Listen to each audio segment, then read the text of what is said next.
Madame la ministre, le 9 avril prochain se tiendra le 21e sommet entre l'Union européenne et la Chine. Lors du dernier sommet qui a eu lieu en juillet 2018 à Pékin, l'Union européenne et la Chine se sont mises d'accord sur l'approfondissement du partenariat stratégique, sur leur volonté commune de travailler à un commerce international fondé sur des règles communes et leur intention de travailler sur une refonte de l'OMC. Les relations commerciales entre l'Union européenne et la Chine sont évidemment primordiales.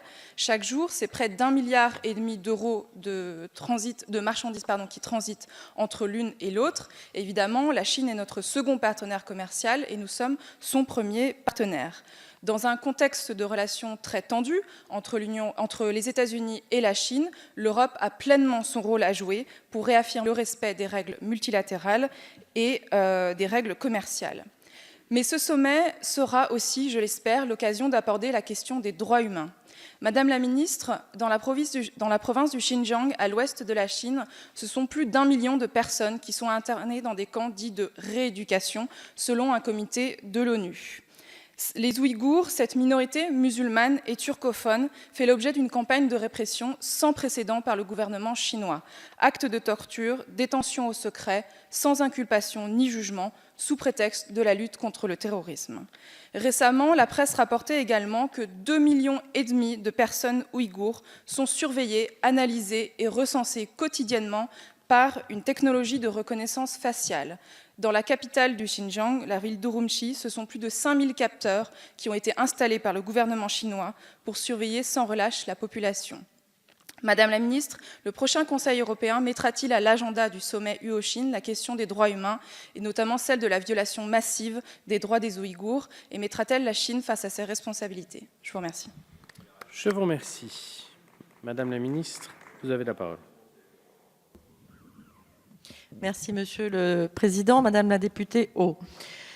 Ce sommet Union européenne-Chine doit nous permettre de parler de façon unie, à la fois pour faire valoir nos intérêts communs, mais aussi nos valeurs, et ce, d'une manière efficace. Nous ne devons transiger ni sur les valeurs qui nous unissent, lorsque la garantie des libertés fondamentales est en jeu, ni sur la protection de nos intérêts, en particulier dans les domaines stratégiques. S'agissant de la question des droits de l'homme, et en particulier de la situation des Ouïghours, la France a exprimé à de nombreuses reprises ses préoccupations à l'égard de la situation des droits de l'homme au Xinjiang, comme dans le reste de la Chine, à la fois dans le cadre de ses contacts bilatéraux avec les autorités chinoises et dans les enceintes de l'ONU, en particulier le Conseil des droits de l'homme. Ainsi, lors de l'examen périodique universel de la Chine le 6 novembre dernier, la France a adressé 2 recommandations aux autorités chinoises portant sur le Xinjiang.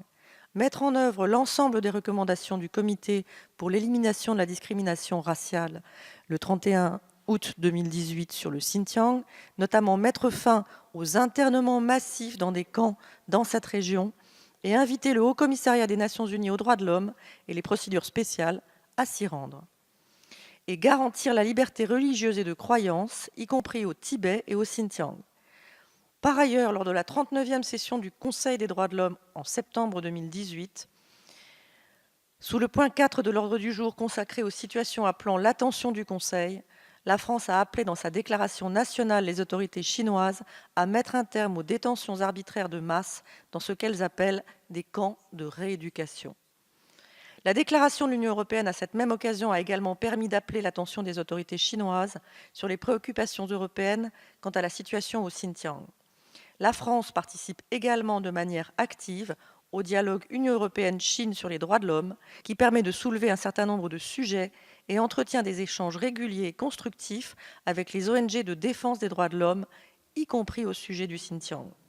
L'ambassadeur pour les droits de l'homme s'est par ailleurs rendu en Chine en octobre dernier, en amont de l'examen périodique universel de la Chine, et il a pu s'entretenir à la fois avec des membres de la société civile et des responsables chinois au sujet de la situation des droits de l'homme au Xinjiang, qui continue d'être suivie avec attention par le ministère de l'Europe et des Affaires étrangères.